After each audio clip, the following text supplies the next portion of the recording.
अस्सलाम वालेकुम पाकिस्तान, कैसे आप सब लोग। और उम्मीद है आज का दिन आपका अच्छा जा रहा होगा। पाकिस्तान तहरीक इंसाफ ने साबित कर दिया कि इस वक्त अगर स्ट्रीट पावर किसी के पास है, किसी सियासी जमात के पास, तो वो पाकिस्तान तहरीक इंसाफ है। कि इतनी रिस्ट्रिक्शंस के बावजूद जब लोग नहीं चाहते कि पाकिस्तान तहरीक इंसाफ, दुश्मन बहुत सारे हैं और सज्जन कोई कोई है, उस सूरत हाल में जब पुलिस के नाके लगे होते हैं, पूरी पूरी नफरी तैनात की होती है आपको रोकने के लिए हर शहर में, और लीडर्स भी आपको पता है कि आजकल सारे कंफ्यूज्ड हैं, बहुत सारे लीडर्स दिखाई दे रहे हैं पाकिस्तान तहरीक इंसाफ में।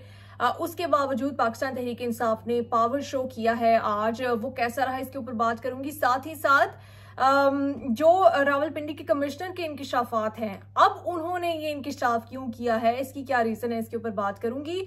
चीफ जस्टिस ऑफ पाकिस्तान इन तमाम इल्जामात पर क्या कहते हैं ये भी आपको बताऊंगी। तो सबसे पहले शाबाश पाकिस्तान तहरीक इंसाफ के वर्कर्स, सपोर्टर्स, लीडर्स, जो लोग भी इस वक्त धांधली के खिलाफ प्रोटेस्ट कर रहे हैं। ये बहुत जरूरी है, क्योंकि अगर आपने इस मौके पे आवाज ना उठाई तो ये पैटर्न कभी नहीं रुकने वाला। इसको फुल स्टॉप लगाना बड़ा जरूरी है। ठीक है, आपने माजी में भी धरना दिया था काफी दिनों का, लेकिन क्योंकि उसमें आपने ताखीर कर दी थी, इस बार साथ के साथ देन एंड देयर, वही मैं कह रही हूँ, अभी के अभी दें, अभी नताइज बदल सकते हैं। क्योंकि अगर अभी आपने ताखीर की, अभी आप स्लो हुए, तो फिर वही 5 साल का लॉलीपॉप के आप वजीर आजम बन जाएं, लेकिन आपकी गवर्नमेंट बन जाएगी पाकिस्तान तहरीक इंसाफ की, इमरान खान भी वजीर आजम बन जाएंगे, लेकिन आपकी गवर्नमेंट कमजोर बहुत होगी, जिसके लिए बैसाखियां होंगी पीपल्स पार्टी और JUIFA और दीगर इस तरह की जमातें। तो उससे बेहतर है कि जो मेजॉरिटी अवाम ने आपको दी है, जो कि खुली आंखों से नजर आ रही है, जो रिगिंग हुई है, जो तारीखी रिगिंग हुई है, उसको आप चैलेंज करें, अभी से चैलेंज करें। और उसके बगैर आपको अभी गवर्नमेंट बनाने की और गवर्नमेंट की तश्कील की इतनी कोई जल्दी नहीं होनी चाहिए। जैसे कि मैंने आपको, शायद आपको याद हो, मेरी पुरानी वीडियोस में आपको बताया था कि अभी सारों को वजीर आजम बनने का शौक है, लेकिन कुछ दिनों बाद इनमें से कोई वजीर आजम बनना नहीं चाहेगा। और अब वही सूरत हाल बनती जा रही है कि सब अपनी रही सही साख इज्जत बचाना चाह रहे हैं और सब अपने आप को इस्टेब्लिशमेंट से दूर कर रहे हैं। लेकिन ऑब्वियसली जो आपने किया है उसका जवाब आपको देना पड़ेगा। मैं नहीं कह रही कि इंतकामी सियासत, जैसे कि इमरान खान साहब ने खुद ही कह दिया कि वो इंतकामी सियासत पे को पीछे पसे पर्दा आप डालना चाहते हैं और मुस्तहकम करना चाहते हैं पाकिस्तान को। डेफिनेटली सिस्टम के जरिए ही तमाम ये जो कानून तोड़ने वाले और गैर आईनी अहकामात देने वाले और गैर आईनी अहकामात करने वाले लोग हैं, इनको कानून की गिरफ्त में और सिस्टम की गिरफ्त में ही लाया जा सकता है। तो ये पाकिस्तान तहरीक इंसाफ को वेल डन। साथ ही साथ PSL स्टार्ट हो चुका है, हो रहा है। मुझे नहीं पता जब आप ये वीडियो देख रहे होंगे, हो सकता है उस वक्त आप ओपनिंग सेरेमनी देख रहे हो।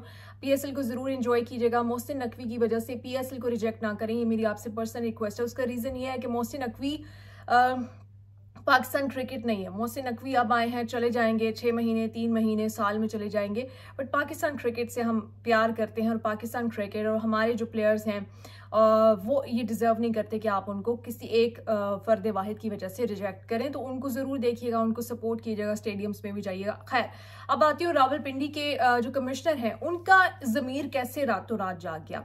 अच्छा, आपने अब बड़ी नजर रखनी है ऐसे लोगों पे। ये अपॉर्चुनिस्ट टाइप के लोग होंगे, मफाद परस्त टाइप के लोग होंगे। जिस वक्त आपकी आंखों के सामने धांधली हो रही थी, जिस वक्त नताइज रोके जा रहे थे, उस वक्त आप क्यों नहीं बोले? उस वक्त आपने क्यों नहीं कहा कि मैं खुदकुशी कर सकता हूं, मैं ये कर सकता हूं, वो कर सकता हूं? उस वक्त आपने स्टैंड क्यों नहीं लिया?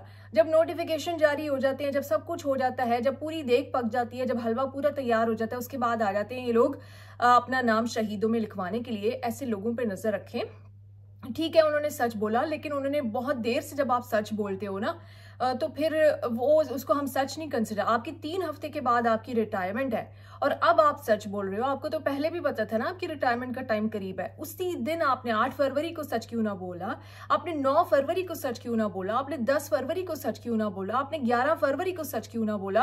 अब 17 फरवरी को आके सच बोल रहे हैं, तो फिर हम यकीनन आपकी नीयत पे शक करने का इस्तेहकाक रखते हैं कि अब आपकी चूंकि रिटायरमेंट होने वाली है, तो आप चाहते हैं कि अगर पाकिस्तान तहरीक इंसाफ की गवर्नमेंट आए तो उसमें आपको नवाजा जाए, कोई ओहदा मिले। तो आपने कहा मैं शहीदों में नाम लिखवा लेता हूँ। ठीक है, आपने सच बोला, लेकिन बहुत देर कर दी मेहरबान आते आते। अब वो सच वैसे ही हम सबको पता है ठीक है, आपने बोल दिया, लेकिन अगर आप जिस वक्त आपको ये जिम्मेदारी दी गई थी, जिस वक्त आपकी नाक के नीचे सब कुछ ये हो रहा था, उस वक्त बोलते तो हम आपकी ज्यादा इज्जत करते। उसके ऊपर चीफ जस्टिस पाकिस्तान ये कहते हैं कि जी अगर कोई ऐसे एविडेंस हैं तो लाए जाएं, बगैर एविडेंस के तो किसी पे भी इल्जाम लगाया जा सकता है। मुझ पे कल को चोरी का इल्जाम भी लगा दिया जाएगा। तो चीफ जस्टिस पाकिस्तान से हम ये कहेंगे कि चलें, इन्होंने तो बगैर एविडेंस के आप पे इल्जाम लगा दिया। आप ये बता दें कि आपने इलेक्शन से महज चंद दिन कबल एक पार्टी को पूरी तरह आपने जमीन बोस कर दिया, आपने कोलैप्स करा दिया उस पार्टी को, आपने उसका इंतखाबी निशान जीत लिया। वो सब्जियों के निशानों पे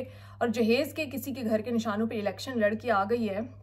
उसके बाद आप पूछते हैं इतने केयरलेस अंदाज में कि हाँ जी वफाकी हुकूमत किसकी बनी है, बन गई है, हो गया इलेक्शन, ये वो। तो आप मत ये कहें कि आपकी जो इंटेंशंस है और आप पूरे अपने ओथ के अंदर रह के ही सारी चीज़ें कर रहे हैं और कानून के मुताबिक ही सारी चीज़ें कर रहे हैं। उस पार्टी इलेक्शन में आपको धांधली नजर आ गई, लेकिन जो मुल्क के इलेक्शन में तारीखी धांधली हुई 8 फरवरी को कि अगले 4 दिन तक नताइज मुकम्मल ना हो सके। फॉर्म 45 अब तक फॉर्म 47 से डिफरेंट है, उसके ऊपर आपने कोई खुद नोटिस नहीं लिया, उसके ऊपर आपने कोई एक्शन नहीं लिया, उसके ऊपर आपने कोई लबकुशाई नहीं की। और तो अब आप ये नहीं कह सकते कि जी मैं तो बिल्कुल एक न्यूट्रल इंसान हूँ और मेरा जो मुल्क में इस वक्त सूरत हाल चल रही है उससे कोई ताल्लुक नहीं है। तो आपका ताल्लुक है। हर किसी ने अपनी अपनी जिस कैपेसिटी में जो मजीद सिस्टम को बिगाड़ सकता था उसने अपना हाथ डाला है। मुझे पता है कि आपको सहाफ़ियों की तनकीद इस वक्त बुरी लग रही है और ये वही सहाफ़ी हैं जो आपके हक में आवाज़ें उठाते थे जब आपके साथ और आपकी अहलिया के साथ पाकिस्तान तहरीक इंसाफ की गवर्नमेंट बुरा कर रही थी। अब वही सहाफ़ी आज पाकिस्तान तहरीक इंसाफ के हक में बोल रहे हैं क्योंकि आज आप गलत दिखाई दे रहे हैं बज़ाहिर बादियों नज़र में, तो आपको ये लोग बुरे लग रहे हैं और आप इनको नोटिस भिजवा रहे हैं।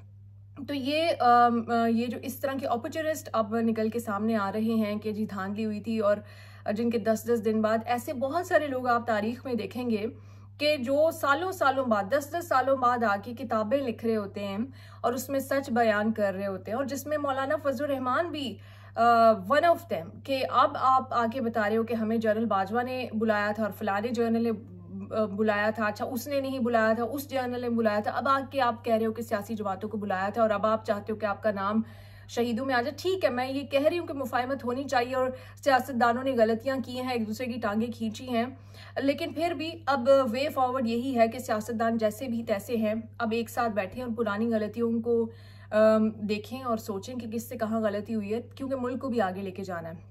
तो इस वक्त सबसे बड़ा चैलेंज जो है वो मुल्क में इन्फ्लेशन का, इस वक्त सबसे बड़ा चैलेंज मुल्क में जो माशी बदहाली है जो अपनी इंतहाओं को छू रही है उसका है, गुर्बत का है सबसे बड़ा मसला, जो कि इस वक्त मीडिया भी इग्नोर कर रहा है, हम लोग भी आपस में इग्नोर कर रहे हैं, इसके ऊपर ज़्यादा बात नहीं कर पा रहे क्योंकि सियासत से निकलेंगे तो कोई और बात कर सकेंगे ना। तो अब ये जो ज़मीर लोगों के जाग रहे हैं, मैं चाहूँगी कि इसके ऊपर आप नज़र रखें और आप जो एहतजाज का रास्ता आपने अपनाया है सोशल मीडिया प्लेटफॉर्म्स का इस्तेमाल करते हुए जैसे तैसे आप कर रहे हैं, जहां जहां आप आवाज़ उठा सकते हैं आप आवाज़ उठाते रहें। ये इलेक्शन रिग्ड था, ये तारीखी धांधली हुई है, इसके नताइज को अव्वल तो तस्लीम नहीं करना चाहिए, अगर तस्लीम करना चाहिए तो जहां जहां जो जो चीज़ गलत हुई है, जहां जहां जो मैंडेट छीना गया वो वापस लेके फिर आप इस इलेक्शन को मान सकते हैं। पाकिस्तान जिंदाबाद।